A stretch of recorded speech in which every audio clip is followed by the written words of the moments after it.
R7 est l'émission que vous connaissez, qui de plus en plus fait pas polémique, mais suscite la polémique et les échanges, parce que c'est ce qu'on appelle un peu la culture de la discussion. Et nous produisons du contenu pour qu'il y ait une culture de la discussion parmi les peuples. Et votre émission est donc les grands débats, pardon, le grand procès. Et le grand procès est là pour vous. Il est là pour que nous ne soyons pas ce que la Boétie appelait des esclaves. Parce que nous sommes vivants, parce que nous sommes des personnes vivantes. Et aujourd'hui, avant même de commencer le thème que je vais aborder, je voudrais que le peuple du Congo, la RDC, soit salué. Je voudrais que ce pays qui est tant convoité dans le monde entier garde son intégrité. Au début de l'année 2000, le New York Times parlait de guerre mondiale africaine en évoquant le conflit en République démocratique du Congo. 6 pays avaient alors leurs armées au sein du pays qui était dirigé par Laurent Désiré Kabila, chacun jouant sa partition au prétexte de l'intérêt national ou du panafricanisme. Un quart de siècle plus tard, la guerre du Congo, ou plus sûrement la guerre au Congo, qui ne s'est jamais éteinte, redevient chaude avec la prise de Goma par un M23 derrière lequel l'ombre de l'armée rwandaise est de plus en plus évidente, comme l'a expliqué aux médias Bienvenu Matumo, politiste et militant pour les droits humains au sein de la Lucha. Pendant ce temps, Kinshasa, la capitale, s'échauffe et des manifestants s'en prennent à certains intérêts étrangers, notamment à l'ambassade de France. Et la bataille de communication a repris entre les pouvoirs de Kinshasa et de Kigali, comme par le passé et comme ses prédécesseurs, Félix Tshisekedi pointe du doigt le Rwanda. Le Rwanda continue de violer ouvertement et sans scrupule les principes fondamentaux de la Charte des Nations Unies ainsi que les accords régionaux.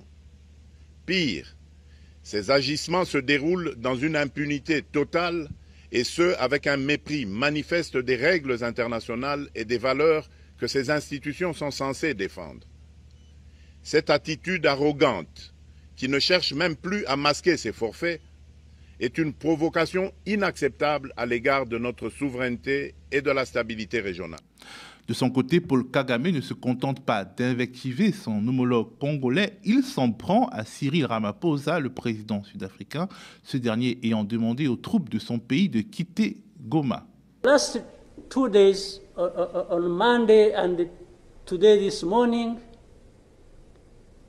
I spoke with the president of South Africa who sought me out to speak with me on this matter because of their involvement in Eastern Congo. And he's also there pretending to be playing a peacemaker role. And he has a force that has been fighting alongside FDLR and has been fighting the M23 on the instructions of Tshisekedi because these are people who are not supposed to be in Congo, that these are from Rwanda, or the M23 are not Rwandans, please. Et je le demande à Dieu. Et je voudrais particulièrement saluer les habitants de Goma. J'ai des amis là-bas. Plus que des amis, c'est devenu des frères. Et particulièrement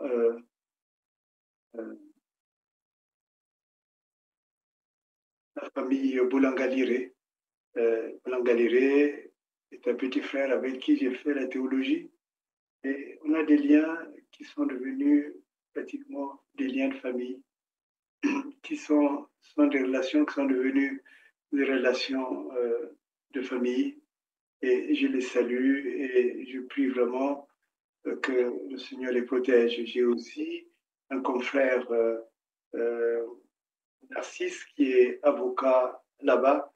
Et j'espère vraiment que, à la grâce de Dieu, j'ai tenté de les téléphoner les uns et les autres, je ne les ai pas eus. Parce que le grand procès, ce n'est pas seulement le débat intellectuel, mais c'est aussi faire la politique avec le cœur. Réfléchissons en profondeur. Allons plus loin pour nous demander d'où vient le mal congolais.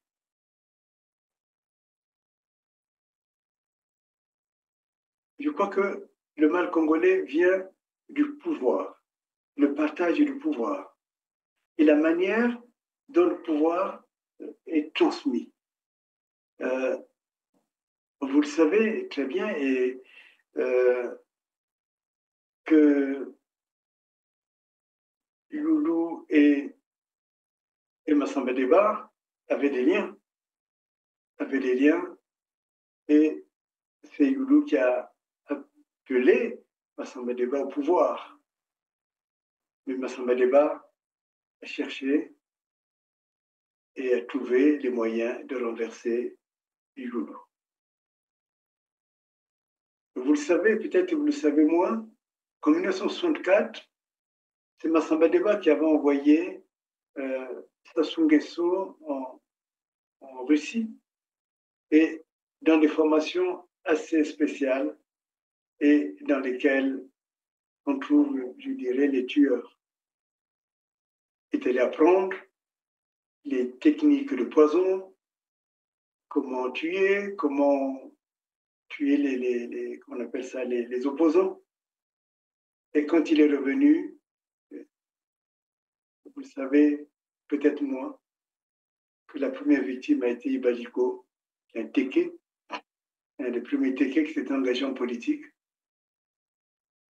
Et ils ont tout fait pour qu'il soit mort. Et Sassou Nguesso, qui avait été envoyé dans cette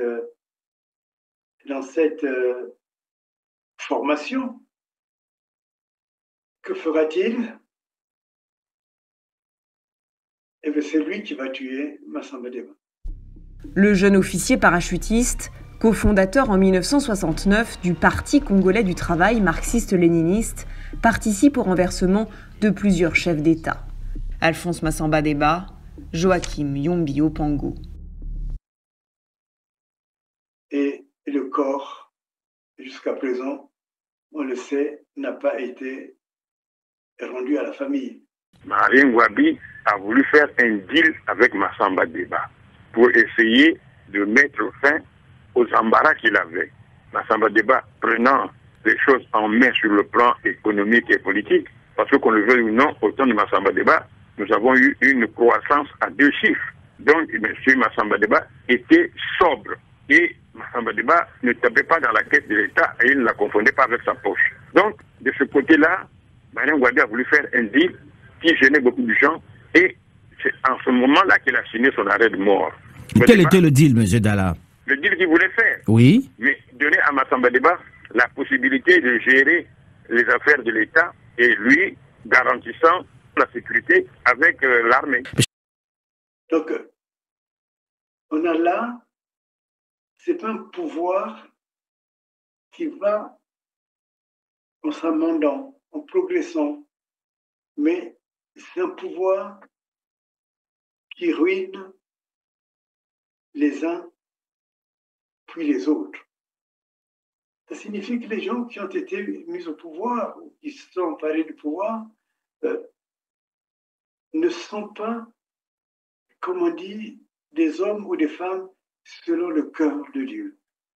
Je sais que je suis sur un terrain politique, mais j'utilise à dessein ces termes-là. Et le peuple, chez nous, n'a pas, ou on ne lui a pas laissé l'occasion de chercher des hommes ou des femmes selon le cœur de Dieu. Et parce qu'on n'a pas fait cela, mais du coup, les hommes et les femmes se sont succédés au pouvoir, j'ai envie de dire, selon la volonté du diable. C'est-à-dire que ce n'est pas un pouvoir pour que le pays progresse, mais c'est un pouvoir pour que ceux qui ont facilité ceux qui viennent, soient détruits. Et cela a entraîné un climat de vengeance. C'est un pouvoir qui est pour assouvir violemment les rancunes, les vengeances, les besoins de rancune, pardon, les rancunes et aussi surtout les besoins de vengeance des uns par rapport aux autres. Et cela, on a eu tendance à le développer et à le donner au peuple comme étant leur seule façon de penser le pouvoir. C'est cela qui a créé un pouvoir tribalisé, alors que j'avais dit, je vous l'ai dit encore, que j'aime le tribalisme, c'est-à-dire les gens qui défendent vraiment leur tribu et qui peuvent travailler avec les autres tribus. Donc, c'est des éléments qui sont importants à noter et à relever.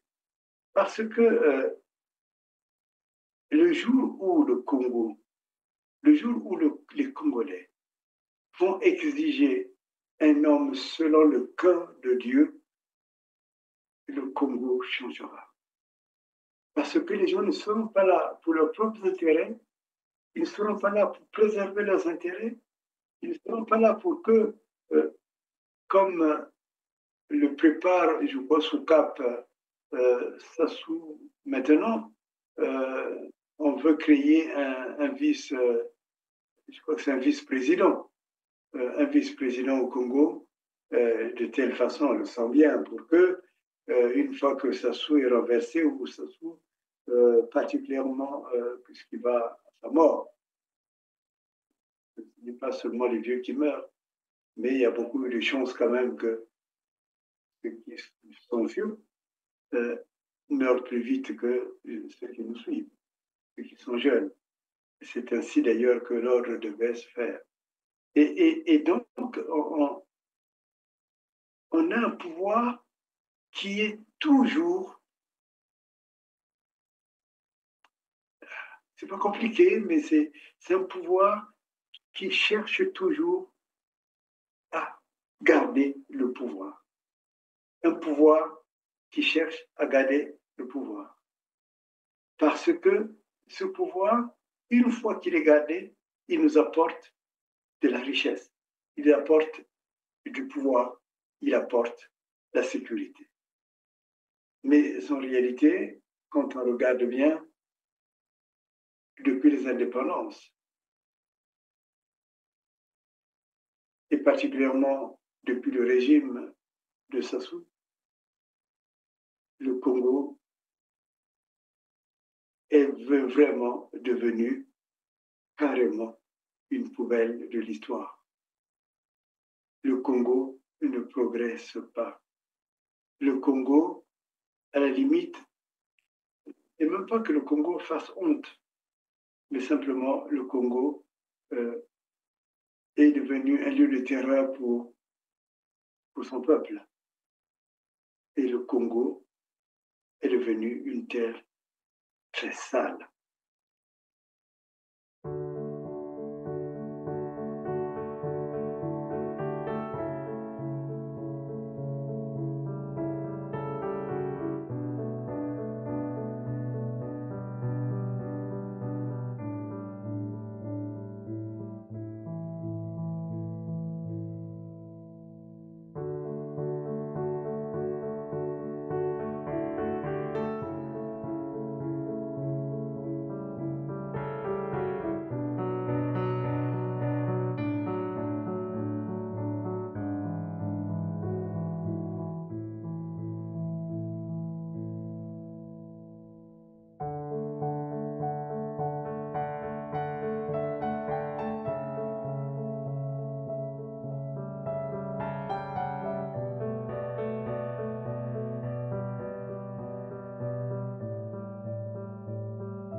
mais de beaucoup de manières.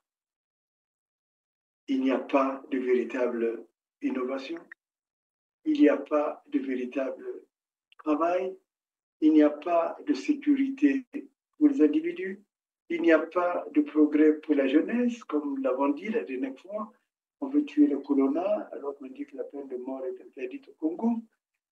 Et cette jeunesse, au lieu de lui donner des moyens de s'épanouir, autrement que dans la rue et tuer les gens ou arracher les sacs, cette jeunesse qui est en fait constituée des adultes de demain, cette jeunesse est toujours en danger. Au moins 31 personnes piétinées à mort dans une bousculade mardi à Brazzaville, au Congo. Répondant à un recrutement militaire, de nombreux jeunes ont forcé l'entrée du stade Michel Ornano de la capitale congolaise. Il ressort des éléments portés à la connaissance de la cellule de crise que le bilan des victimes est révisé et détaillé ainsi qu'il suit. Nombre de décès, 31, soit 29 corps identifiés et 2 corps en cours d'identification. Une enquête administrative mixte, police-forces armées congolaises, a été ouverte. Elle devra déterminer les causes du drame et rendre ses conclusions dans les tout prochains jours.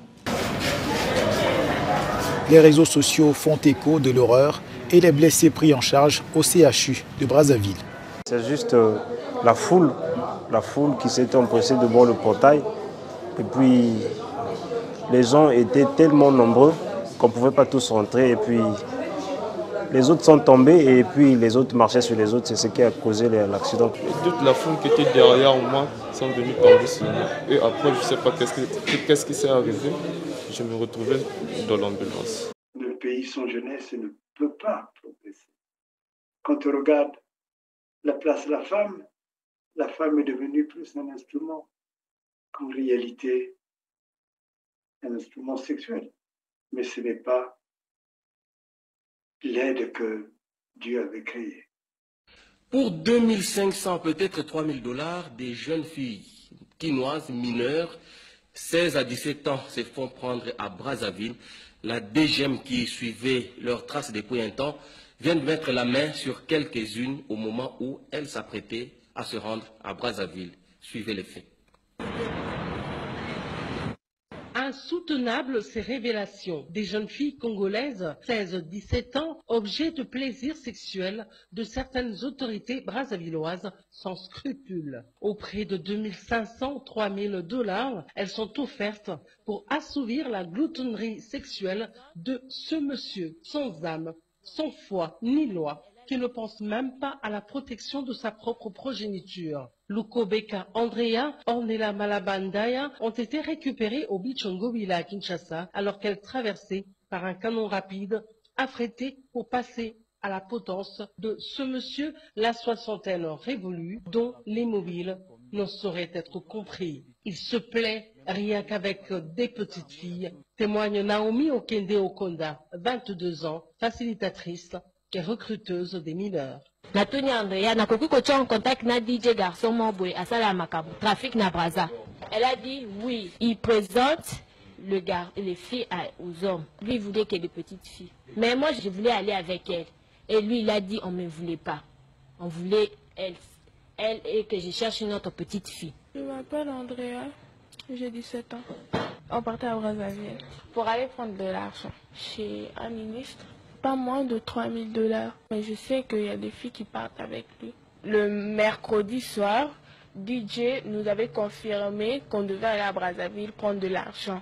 J'ai dit à Naomi que je ne pouvais pas y aller seule. C'était impossible que j'y aille seule parce que s'il y a un problème, je n'ai pas envie de mourir seule. Et c'est là qu'elle m'a présenté à Ornella. En fait, au bout du compte, elles font du sexe business pour les autres. Le butin de guerre, c'est plutôt le DJ. Mwanza Habiba Didier, de son vrai nom, contact de cette autorité brazzavilloise qui en tire le plus gros profit.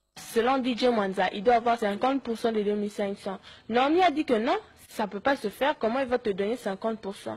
Même à l'église, on donne à Dieu 10%. C'est ce qu'elle avait dit. Il a dit non, ou sinon je vais péter les plans, ou sinon je vais commencer à crier. Je ne sais pas moi s'il a déjà eu des problèmes avec des filles là-bas, seulement pour question d'argent. Il nous avait même déjà informé que nga côté mbongo na silikaka.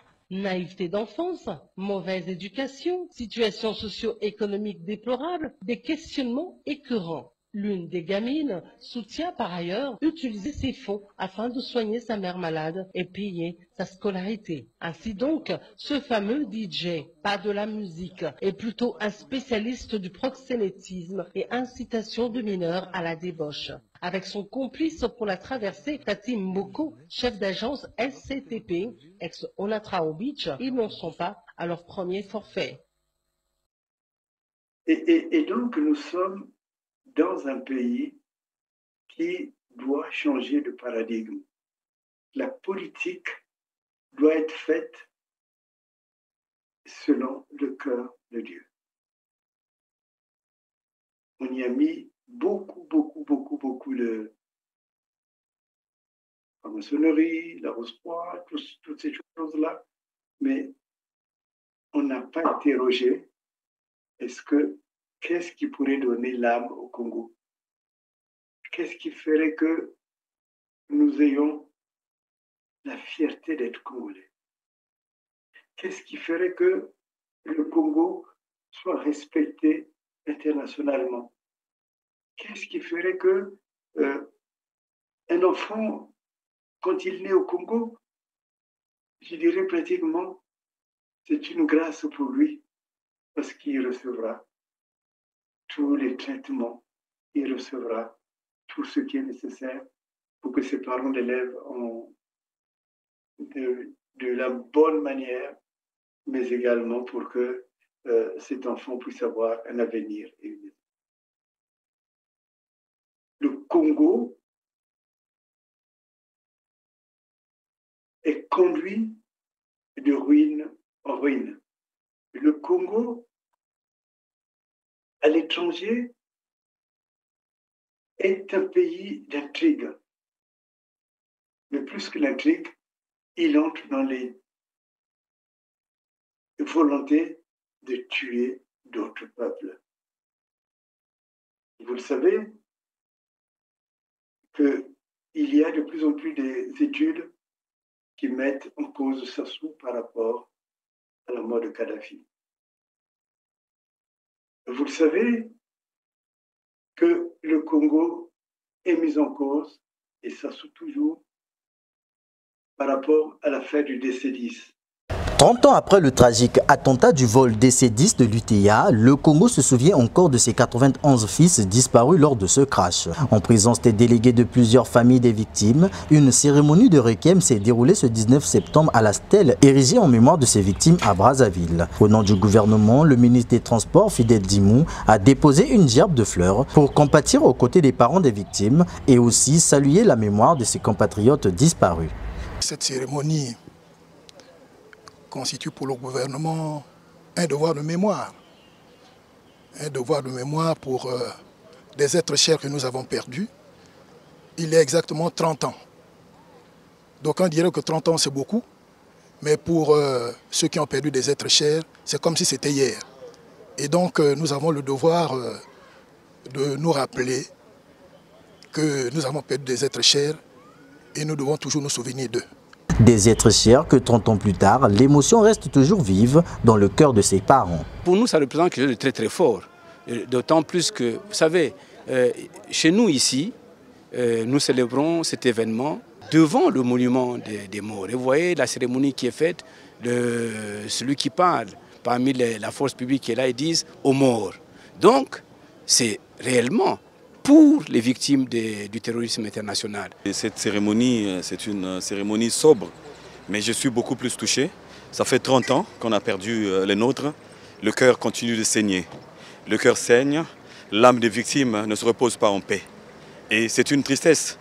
Depuis 13 ans, 30 ans plus tôt, il n'y a pas eu jugement. Il y a eu jugement plus tôt, mais il n'y a pas eu justice.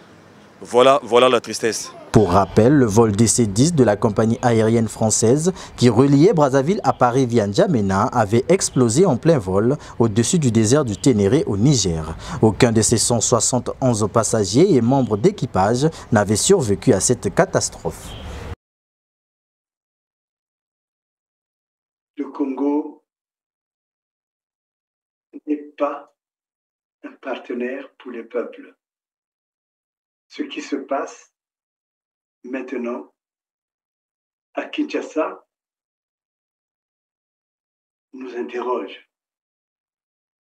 Parmi les ambassades qui ont été menacées, dont une partie portail ou peut-être même bureau ont été brûlés, et il y a l'ambassade du Congo. Est-ce que cela est imaginable? Est-ce qu'il est imaginable que le Congo, particulièrement Kinshasa, qui est peut-être la capitale au monde la plus rapprochée d'une autre capitale, qui en l'occurrence Maboula, Brazzaville, et où il y a une interaction même des peuples. Il y a ce qu'on appelle les Quinois qui ont épousé les Brazzavillois. Il y a des Brazzavilloises qui ont épousé des Quinois. Et il y a un entrelac si incroyable entre nous qu'en fait, beaucoup d'entre nous, nous avons une famille ou à Kinshasa ou à Brazzaville. Donc, il est impensable, il est vraiment impensable que nous puissions imaginer une seconde que nous devenions des ennemis de Kinshasa. Au contraire, c'est le même peuple. Et on devait être les amis, les plus grands amis du monde. Or, brûler une ambassade n'est pas anodin.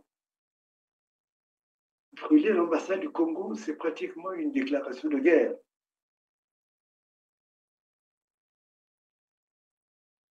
Et cet acte pour l'homologène, on ne peut pas le passer sous silence. On ne peut pas dire ce n'est rien. On ne peut pas le banaliser. On est obligé de s'interroger. Que devient le Congo? Et cette interrogation, pour nous, elle est importante. Parce que les gens qui sont à la tête du Congo, Congo dit Brazzaville, ce ne sont pas les gens qui sont selon le cœur de Dieu. C'est des gens qui fonctionnent avec des intrigues incroyables.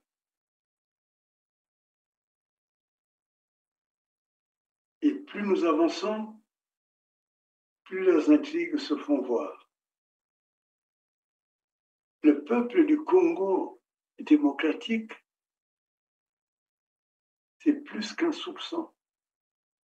C'est bien que le pouvoir congolais est devenu une main armée par Kagame. Et que Kagame, qui veut détruire leur pays, qui soutient le M23, Kagame est aussi celui qui est porteur de la main cachée qui commet des malheurs et des malheurs au Congo. Rappelez-vous, nous avons parlé de la loi cadre. Rappelez-vous tous les actes qui ont été signés, particulièrement la loi cadre qui a été signée par celui qui voudrait ou que l'on voudrait mettre à la tête du Congo après Sassou. Quel malheur ces actes-là causent. Derrière ces actes, il y a l'implantation des camps militaires, où il y a, soi-disant des civils, en réalité, c'est des camps d'entraînement des armées de Kagame et Sassou. Rappelez-vous les ventes des terres. Et jusqu'à présent, ce problème n'a pas été dénoué. Les gens veulent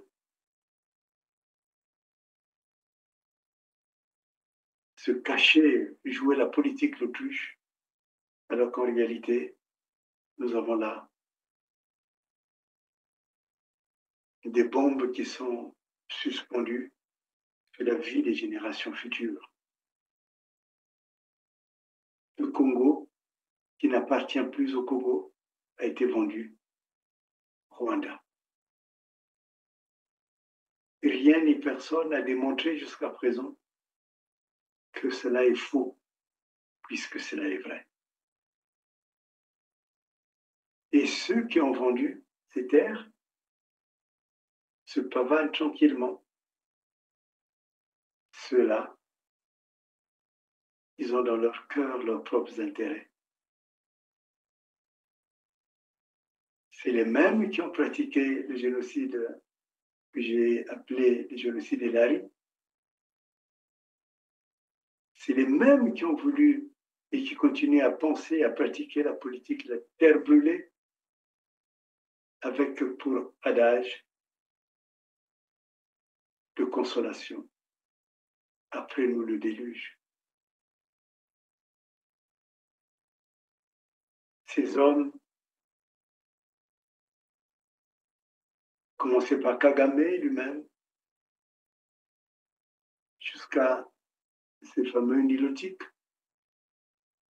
qui cherchent des terres,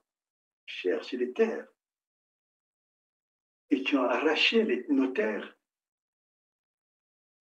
ce sont les mêmes hommes et les mêmes pouvoirs qui cherchent ou qui participent à la division du Congo démocratique.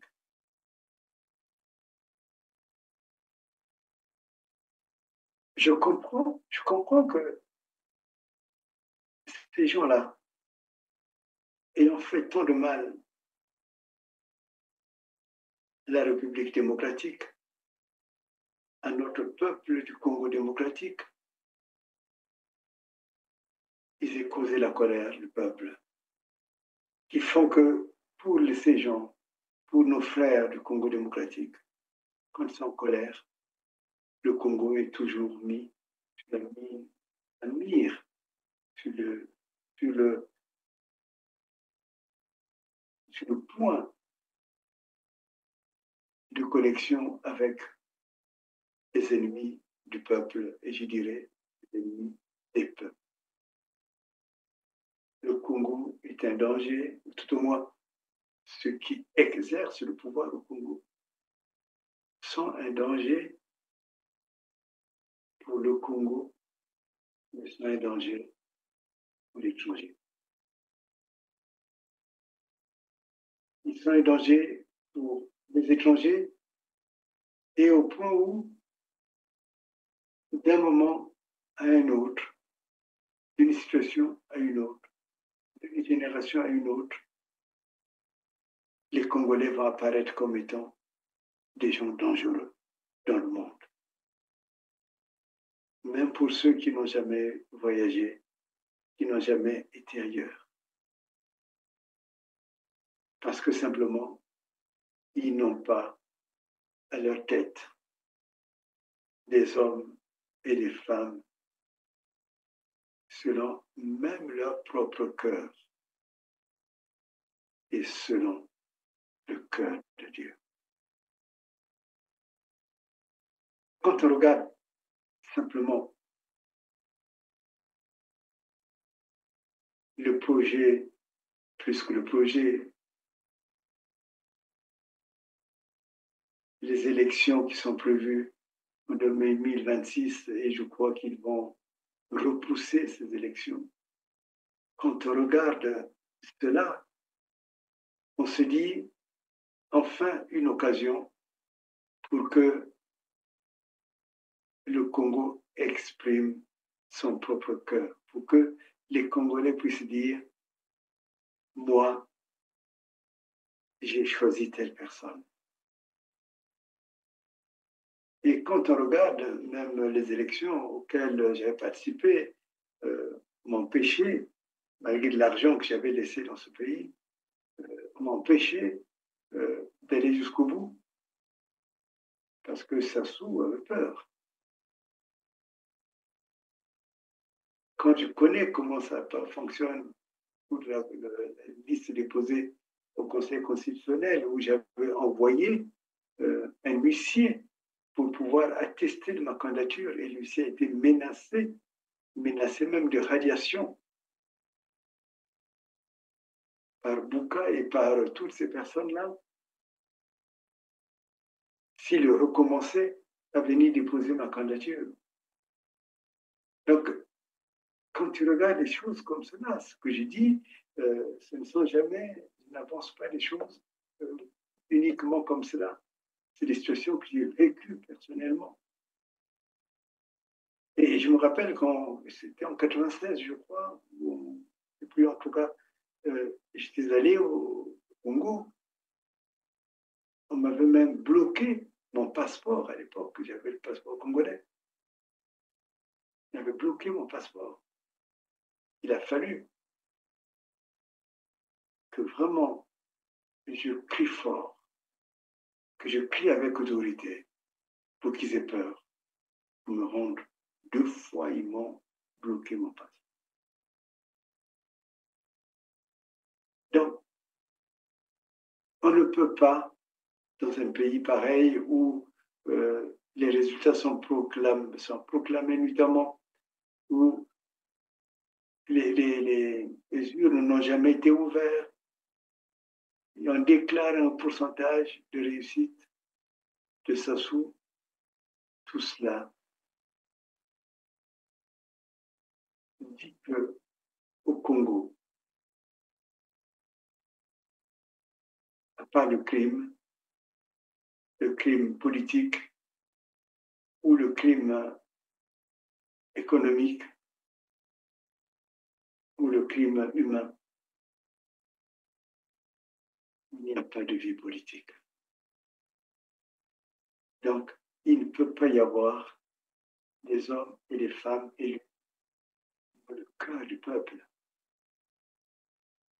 Cette notion d'hommes et de femmes élus selon le cœur du peuple est une notion importante. Et c'est une notion même qu'il faudrait transcrire dans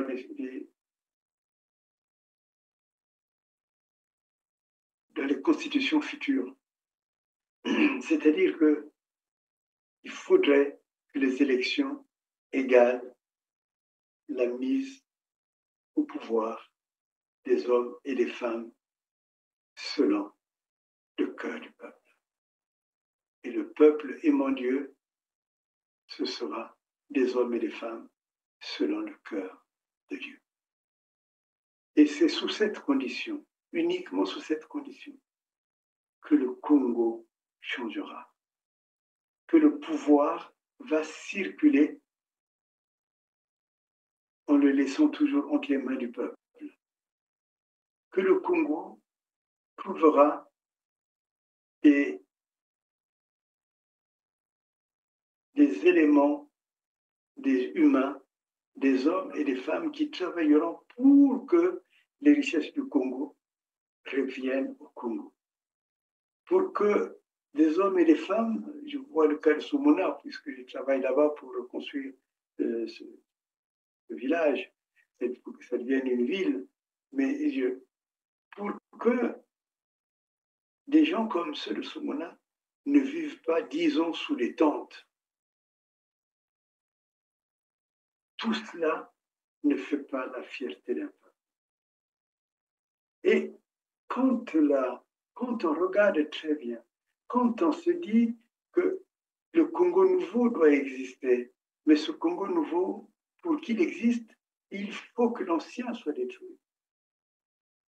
Et il faut que nous ayons pour objectif de détruire maintenant l'ancien Congo. Et détruire l'ancien Congo est une solution, une question de principe. Plus que le principe, c'est même une condition sine qua non pour l'émergence d'un nouveau Congo. Un Congo qui sera que le pouvoir n'est pas le... Je dirais, on ne peut pas vivre pour le pouvoir. On ne peut pas penser que... je ne sais pas qui c'est qui disait, c'est Sarkozy sans doute, qui disait que jour et nuit, même quand je me rase, je pense au pouvoir. Non, quand on vit, on ne vit pas pour le pouvoir. On est déjà un pouvoir. Et ce pouvoir nous est donné par Dieu. Et quand on a conscience de cela, alors on travaille pour que le pouvoir de Dieu se manifeste dans le pays, dans la vie du pays. Et pour que ce pouvoir de Dieu se manifeste dans la vie du pays, il faut les hommes et les femmes selon le cœur de Dieu. Et je voudrais que cette notion, nous la méditons ensemble. Dans cette période où nous allons, souvent, moi je vous ai dit la dernière fois qu'on me sollicite, on veut que je puisse faire partie de l'équipe qui va cohabiter avec Sassou. J'ai dit jamais, jamais ce genre. Jamais, jamais. Ne m'appelez pas, ne m'appelez plus pour cela, puisque les gens semblent ne pas comprendre. Moi, s'il plaît à Dieu que j'exerce le pouvoir au Congo, ce sera contre Sassou et jamais Sassou et son système, bien entendu, et jamais pour travailler avec Sassou. C'est-à-dire devenir complice des crimes que mon peuple subit. Jamais. Donc, c'est vraiment une invitation. Aujourd'hui, c'est cette invitation que j'ai à cœur de transmettre. Essayons de combattre ce pouvoir de façon unie.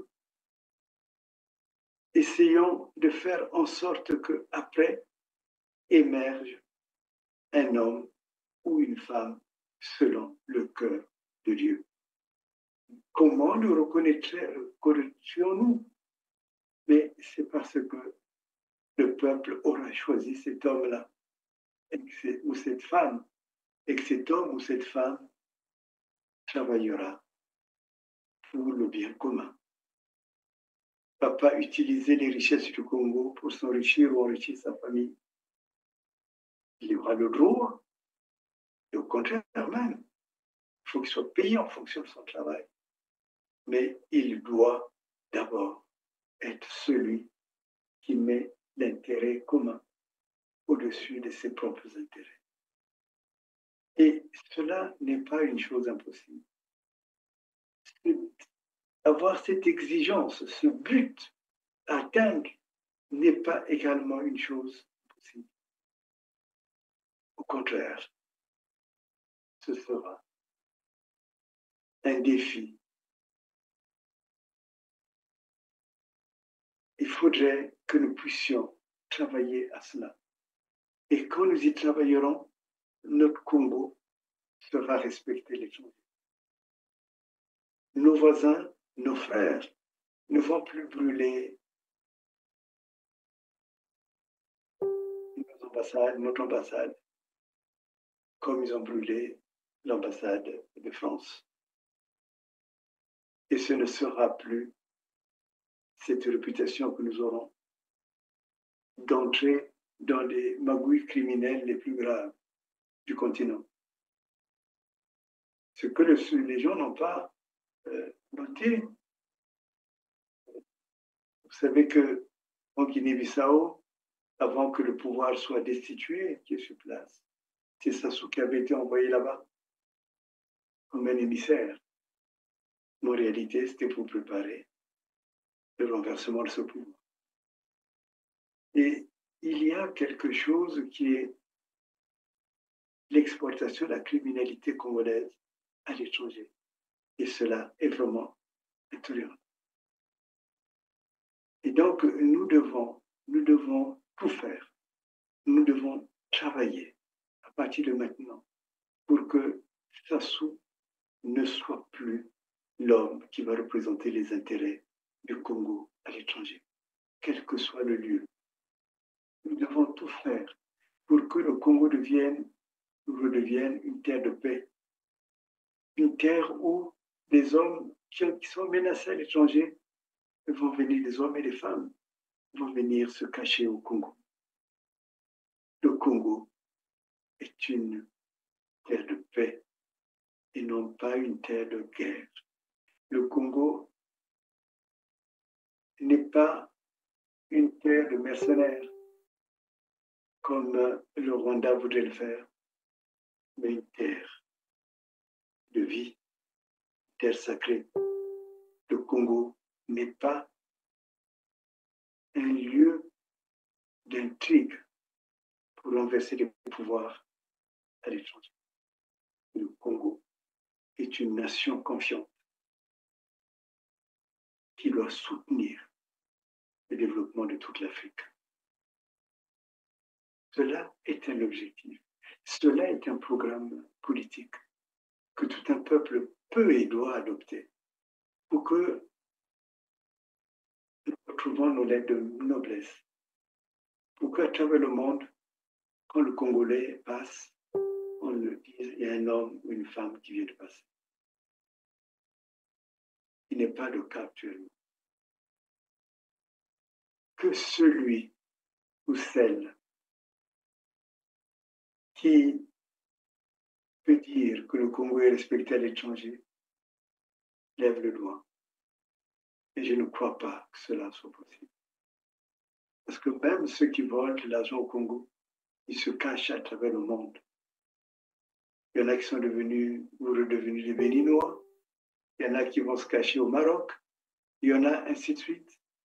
Parce que simplement, ils ne sont pas fiers. Pourquoi ils ne restent pas? Pourquoi les Ndenge ne restent pas au Congo? Pourquoi ne restent-ils pas au Congo après avoir vécu, occupé des grands postes au Congo? Où vont-ils se cacher? Je sais qu'il a une propriété ici en France. Et pourquoi il n'est pas venu en France? Parce qu'il sait que, comme il s'est retrouvé une fois à la santé, il risque de s'y retrouver encore. Donc, le pouvoir mal géré crée l'insécurité même pour ceux qui l'ont géré. Le pouvoir du Congo ayant été criminalisé parce qu'on choisit le beau-frère, c'est le cas du Goulou. Il aurait peut-être choisi quelqu'un de plus neutre, mais très intelligent et très intègre. Peut-être qu'il n'aurait pas eu la fin, malheureuse aussi, qu'on lui a donnée. Et le pouvoir est vraiment une chose importante. Le pouvoir est un don de Dieu. Parce que quand nous faisons notre Père, nous disons, à toi appartient le règne. C'est le pouvoir, le règne, la puissance et la gloire. Alors pour que le règne de Dieu vienne, il faut donc qu'on ait des hommes et des femmes selon le cœur de Dieu, selon le cœur de son peuple, de notre peuple. Et c'est l'objectif qu'il faut poursuivre maintenant. C'est ça à quoi j'appelle les Congolaises et les Congolais de choisir et de prier, de travailler pour que l'homme, selon leur propre cœur, ou la femme, selon leur propre cœur, accède au pouvoir au Congo. Alors, la vie du Congo va changer. Alors, il n'y aura plus de vente de terre.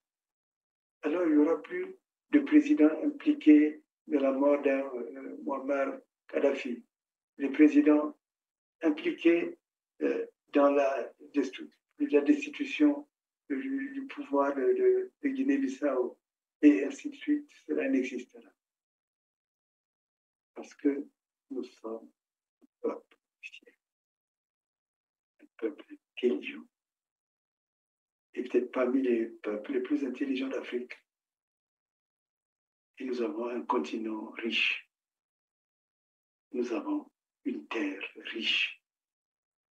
Ce qui a été volé du Congo n'est rien par rapport à ce qui reste au Congo. Et donc, travaillons fortement à réarmer notre morale, à réarmer notre conscience politique, à comprendre que pour être parmi les meilleurs d'Afrique, il nous faut entrer dans la vie du pouvoir et y faire régner la vie de Dieu. Il nous faut donc des hommes et des femmes selon le cœur de Dieu, et il nous faut aussi des hommes et des femmes au pouvoir, mais selon le cœur du peuple. Tant qu'on n'aura pas cela comme objectif, tant qu'on ne se battra pas pour cela, tant que nous ne serons pas fiers de ce que nous sommes nous-mêmes, nous allons laisser la place à des imbéciles, à des tueurs, à des criminels, à des voleurs. Comme je vous l'avais prédit, ils ne viennent pas pour vous, ils viennent pour eux-mêmes, ils viennent pour voler. Alors, quand Youlou est parti, on a dit Youlou a tout volé. Il n'a rien volé, Youlou. Mais ça soit on dirait qu'il a tout volé. Et comme tout voleur, sa place est en prison. Bon courage.